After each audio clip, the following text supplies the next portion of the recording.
Début, mais je voudrais savoir s'il y a des jams dans la salle. On vous entend pas beaucoup là.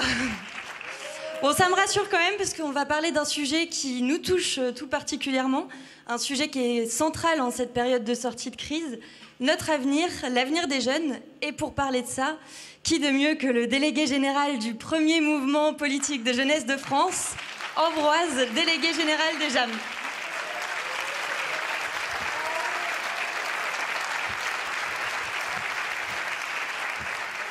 Merci. Merci Clémentine.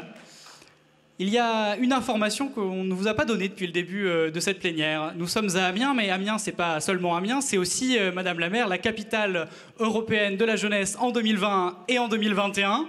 C'est un choix évidemment symbolique.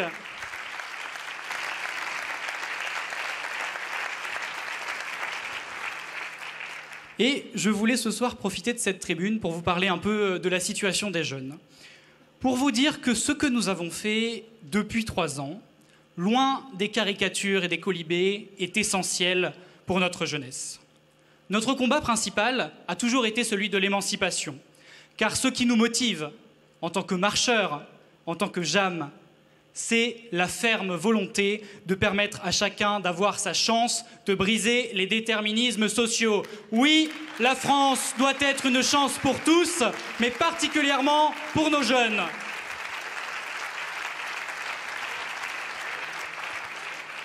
Et je veux dire ce soir à tous ceux qui caricaturent notre action, qui annonnent sur les 5 € d'APL en boucle depuis 3 ans, je veux répondre ce soir que nous n'avons pas à rougir de notre bilan. Depuis 3 ans, nous agissons concrètement pour la jeunesse et l'égalité des chances. L'égalité des chances, c'est permettre à 300 000 enfants qui vivent dans des quartiers difficiles d'apprendre à lire, à écrire, à compter dans de bonnes conditions grâce au dédoublement des classes en REP et REP+. L'égalité des chances, c'est permettre à 150 000 élèves de ne pas aller à l'école avec le ventre creux grâce au petit déjeuner gratuit. L'égalité des chances, c'est s'assurer qu'aucun jeune ne soit laissé au bord du chemin grâce à l'obligation de formation de 3 ans à 18 ans. L'égalité des chances, c'est la suppression de la cotisation de sécurité sociale étudiante qui a permis à tous les étudiants de gagner 120 € de pouvoir d'achat chaque année. L'égalité des chances, c'est permettre à chaque lycéen de choisir vraiment son orientation en réformant enfin le baccalauréat. Et l'égalité des chances, c'est aussi 100 € de prime d'activité pour tous les jeunes qui travaillent. Et enfin, l'égalité des chances, c'est la revalorisation d'une filière exceptionnelle, celle de l'apprentissage et de la formation, pour permettre à chacun d'avoir le destin qu'il mérite. Ce ne sont pas des slogans, ce sont des réalités concrètes. Grâce à ce quinquennat, grâce à notre action, ce sont des centaines de milliers de jeunes qui ont aujourd'hui plus d'opportunités qu'ils n'en avaient avant. Soyons-en fiers!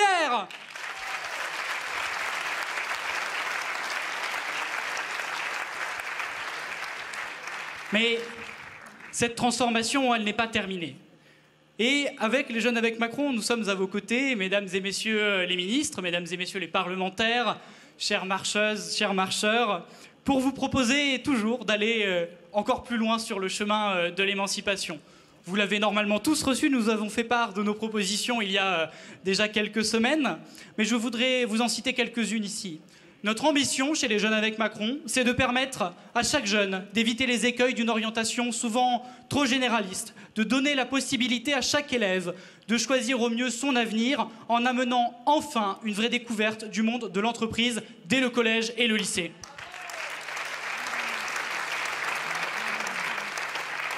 Notre ambition, et je sais que ça va faire bruisser dans la salle, c'est de réformer l'héritage. Oui, parce qu'il bénéficie, pour qu'il bénéficie à ceux qui en ont vraiment besoin, pour que les grands-parents puissent donner à leurs petits-enfants afin qu'ils financent leurs investissements au moment où ils en ont besoin et pas à 40 ans ou à 50 ans, cher Christophe, cher Stanislas.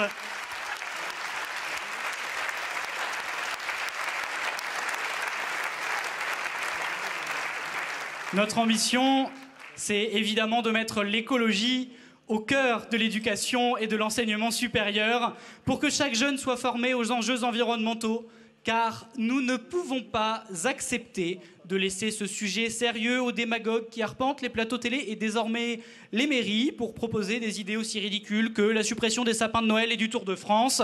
Nous disons oui à l'écologie, non à la démagogie.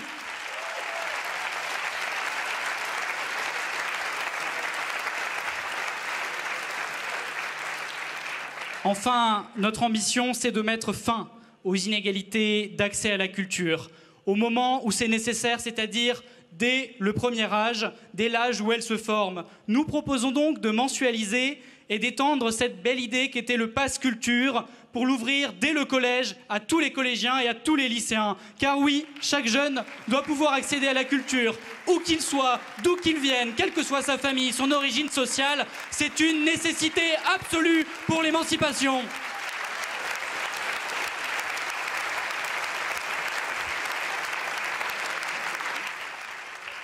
Et finalement, je vous le redis ici ce soir avec un plaisir non dissimulé en remerciant tous les JAM. Oui, les Jeunes avec Macron sont toujours, depuis un an, le premier mouvement politique de jeunesse de France. Mais nous sommes aussi définitivement le mouvement des jeunes qui s'engagent pour l'émancipation. Bravo à tous. Mais avant de mener ces combats, je voudrais conclure en vous disant un mot de la situation difficile que nous vivons. Notre jeunesse a été frappée de plein fouet par une crise économique et sanitaire. Cette crise, elle nous lance un défi immense, celui de protéger la jeunesse d'une catastrophe qui est inédite. Et face à cela, n'ayons pas peur de le dire. Le gouvernement, le président de la République ont été à la hauteur des événements en investissant pas moins de 6,5 milliards d'euros pour notre jeunesse. Et oui, face à cette crise, je le dis haut et fort, même à ceux qui ne veulent pas l'entendre, Emmanuel Macron a prouvé qu'il était le président des jeunes.